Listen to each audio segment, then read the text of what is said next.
Husband പുള്ളി അരുൺ എങ്ങനെയാണ് ശരിക്കും നമ്മള് വളരെ റീലുകളിലൊക്കെ എനിക്ക് തോന്നുന്നു ആ ഒരു കല്യാണ പിക്ചറിലൊക്കെ എല്ലാവരും ഭയങ്കര ഒരു സിനിമാ നടന്റെ ചായ ഉണ്ട് എന്ന് പറഞ്ഞിരുന്നു. അപ്പൊ അരുൺ എങ്ങനെയാണ് ദിവ്യയുടെ ഒരു ബിസി ഷെഡ്യൂളിനെ ഹെൽപ്പ് ചെയ്യുന്നത്? കാരണം പുള്ളിക്കും 9 to 5 ജോബാണ്, നമ്മൾ നേരത്തെ പറഞ്ഞല്ലോ. അപ്പൊ എങ്ങനെയാണ്? അദ്ദേഹം ഓയിൽ ആൻഡ് ഗ്യാസ് ഇൻഡസ്ട്രിയിലാണ്.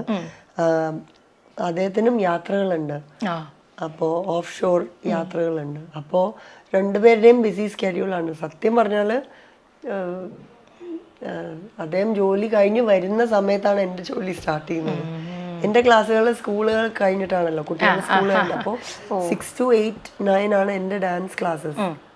അപ്പോൾ ഓഫീസിൽ നിന്ന് വരുന്നതും ഞാൻ വന്നില്ലേ ശരി കേട്ടോ ബൈ, അങ്ങനെ ഒരു ഹായ് ബൈ ബന്ധത്തിൽ അങ്ങനെ പോവാണെന്ന്, അങ്ങനെയാണ് സ്കെഡ്യൂള്.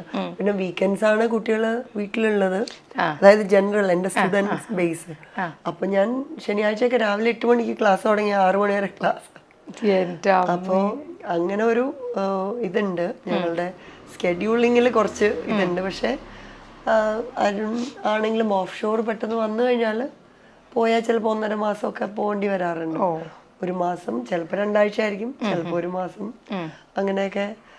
പക്ഷെ ഭയങ്കര ഇഷ്ടമാണ് ഡാൻസ് ആണെങ്കിലും, കുട്ടികൾ ഡാൻസ്, പിന്നെ നമ്മുടെ വാല്യൂസും കൾച്ചറും ഒക്കെ അറിഞ്ഞു തന്നെ കുട്ടികൾ വളരണം എന്നുള്ളത് രണ്ടുപേരുടെയും കൂടെ തീരുമാനം. അതെ അതെ, അത് വളരെ ഇമ്പോർട്ടൻ്റ് ആണ്. ആക്ച്വലി അരുണിന് വളരെ ഇമ്പോർട്ടൻ്റ് ആണ്. അപ്പോൾ അതിനുവേണ്ടിയൊക്കെ നമ്മളിങ്ങനെ ഇപ്പം ഐശ്വര്യ ജനിച്ചതിന് ശേഷമാണെങ്കിലും കൂടുതലും ഇപ്പോൾ അവിടുത്തെ കൾച്ചർ എന്താണെങ്കിലും സ്കൂൾ തുടങ്ങുമ്പോൾ എക്സ്പോസ്ഡ് ആവും.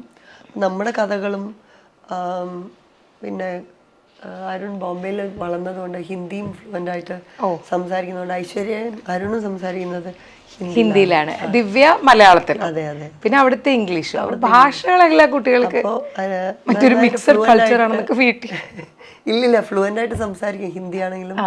അപ്പോൾ അതുകൊണ്ട് അങ്ങനെ ചെറുപ്പത്തിലേ തുടങ്ങിയതുകൊണ്ട് അപ്പോൾ നമ്മൾ റൈംസ് കേൾപ്പിച്ചിരുന്നതൊക്കെ മലയാളവും ഹിന്ദിയും ഒക്കെയാണ്. ഓ, അപ്പൊ ശരിക്കും പറഞ്ഞാൽ നമ്മൾ അവരുടെ കാര്യത്തിലും അങ്ങനെ ഒരു തരം ഫോക്കസ്ഡ് ആയിട്ട് തന്നെയാണെന്നുള്ളത്. മൊത്തത്തിലൊരു പരീക്ഷ നമുക്ക് നോക്കാം, അങ്ങനെ പറയാം.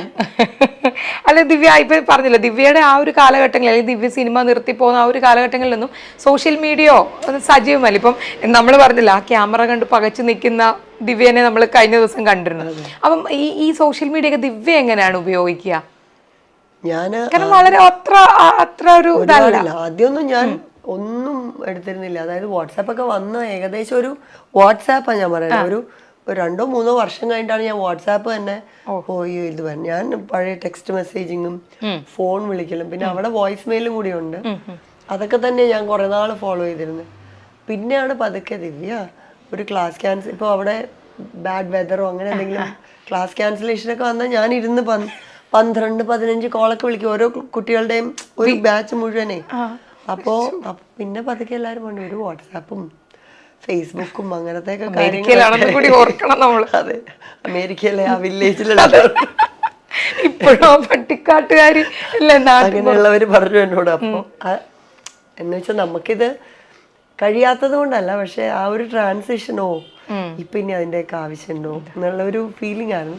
ഇനി ഇപ്പോഴൊക്കെ നമ്മൾ ഫോൺ വിളിയൊന്നും ഇല്ല. ഇപ്പൊക്കെ നമ്മൾ എൻ്റെ അമ്മ പറയും എന്താ ഇത് ആളുകൾക്കൊന്ന് അക്ഷരങ്ങൾ ടൈപ്പ് ചെയ്തോട്ടെ, ഈ ഇമോജി ആയിട്ടാണ് ഇതിൻ്റെ അർത്ഥം എന്താ, ഇതിൻ്റെ അർത്ഥം എന്താ ഇമോജി. ഞാൻ ചിലപ്പോൾ ഗൂഗിൾ ചെയ്യും ഈ ഇമോജിയുടെ അർത്ഥം, ഈ വൈറ്റ് ഹാർട്ടിന് എന്തിനൊക്കെ ഉപയോഗിക്കാം, പർപ്പിൾ ഹാർട്ട്, കാരണം ഇതൊന്നും എനിക്കറിയില്ല. അതിപ്പോ എന്റെ അവസ്ഥ അങ്ങനെയൊക്കെ തന്നെ, ഞാനിത് ചിരിക്കുകയാണ്, അവസ്ഥ അങ്ങനെയൊക്കെ തന്നെയാണ് പറഞ്ഞോളൂ.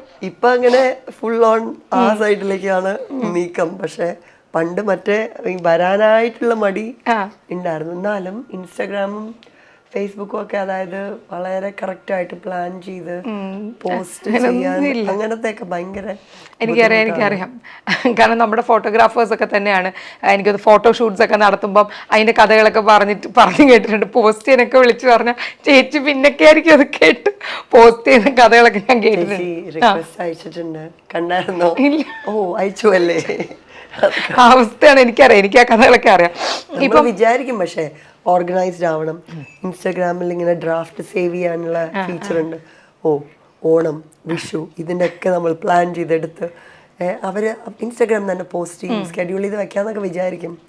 പക്ഷെ 2-3 വർഷമായി വിചാരിക്കും വിചാരിക്കുന്നു ആ വിചാരം അങ്ങനെ തന്നെ ഇരിക്കും. ഓണാവുമ്പോ തുടങ്ങും. ഓണത്തിന് അന്ന് തിരുവോണം ഇന്നൊരു വിഷയെങ്കിലും ഇടണ്ടേ, സ്റ്റോറിയിൽ ടൈപ്പ് ചെയ്തിട്ടാ മതിയോ? അങ്ങനെ തന്നെ പോയിക്കൊണ്ടിരിക്കുകയാണ് ഇപ്പോഴും ആ 2 വർഷമായിട്ട്.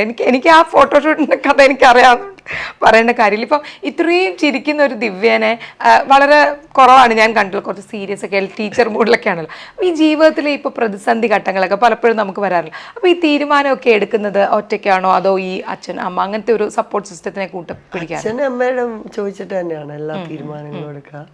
പിന്നെ ഇപ്പോൾ ആരുമായിട്ട് ഡിസ്കസ് ചെയ്യും. അങ്ങനെ എന്തെങ്കിലും എന്താ പറയാ സംസാരിക്കണം എന്ന് തോന്നിയാൽ സംസാരിക്കുന്ന ആളാണ്. അതായത് കൺഫ്യൂഷൻ എക്സ്പ്ലെയിൻ ചെയ്യുന്ന ആളാണ്. അത് പക്ഷെ അത് എന്താണ് ആ ബോധർ ചെയ്യണമെന്നുള്ളത് പറഞ്ഞു ഫലിപ്പിക്കാനായിട്ടുള്ള ഒരു തത്രപ്പാടുണ്ടല്ലോ, അത് ഇപ്പോഴും പഠിച്ചു വരണേ ഉള്ളൂ. അതായത് നമ്മൾക്ക് പലപ്പോഴും നമ്മളെ എന്താണ് നമ്മളെ ബോധർ ചെയ്യണേ എന്നുള്ളത് കണ്ടുപിടിക്കാൻ നമുക്ക് തന്നെ ചിലപ്പോൾ പറ്റിയെന്ന് വരില്ല. അതുകൊണ്ടാണല്ലോ നമ്മൾ പോയി ആളുകളുമായിട്ട് ഷെയർ ചെയ്യുന്നതും.